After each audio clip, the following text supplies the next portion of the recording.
رکن پنجاب اسمبلی ثانیہ کامران نے Punjab education foundation کے پارٹنر اسکول دی نیشنل ماڈل اسکول اسماعیل آباد کی اچانک انسپیکشن کے لیے سیالکوٹ پہنچی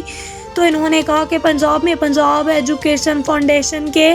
12,000 سے زائد پارٹنر اسکولوں میں 2,78,000 بچے زیر تعلیم ہیں جن کی فیسوں کی ادائیگی پیف ادا کرتا ہے، اور ان اسکولوں میں زیر تعلیم بچوں کی ویریفیکیشن بذریعہ نادرا جاری ہے۔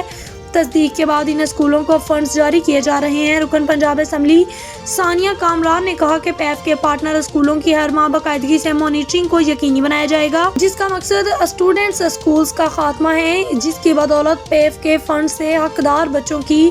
تعلیم حاصل کرنے اور آگے بڑھنے کے مواقع ملیں گے۔ انہوں نے پیف اسکولوں کے اساتذہ کی تعریف کرتے ہوئے کہا کہ ان کی تنخواہوں میں اضافہ کیا جائے گا۔ بعد ازاں رکن پنجاب اسمبلی ثانیہ کامران نے ضلع سیالکوٹ، تحصیلوں اور سٹی کی سطح پر پاکستان تحریک انصاف ویومن ونگ کے نامزد عہدیداران سے ان کے عہدے کا حلف لیا۔ صوبائی صدر پاکستان تحریک انصاف ویومن ونگ رکن پنجاب اسمبلی ثانیہ کامران نے پارٹی عہدوں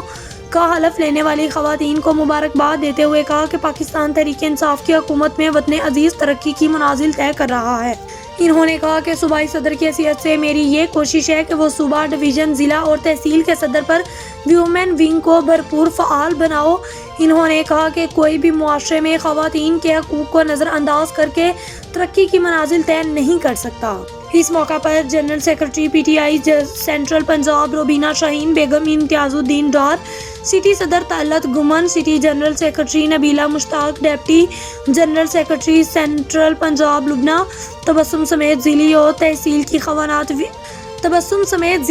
تحصیل کی خواتین ونگ کے عہدیداران اور پارٹی ورکرز بھی کثیر تعداد میں موجود تھے۔ یہ آپ لوگ کام زیادہ کرتے ہو، 35 اسٹوڈنٹس کم از کم ایک کلاس میں ہینڈل کرنا اس ناٹ این ایزی جاب، اور آپ لوگ ماشاءاللہ کوالیفائڈ بھی ہو۔ تو واپس جا کے میری کوشش یہ ہوگی کہ جو ہائرنگ کے دوران آپ لوگوں کی ٹیمپریری ہوتی ہیں پوزیشنز، ان کو ہم پرماننٹ کریں۔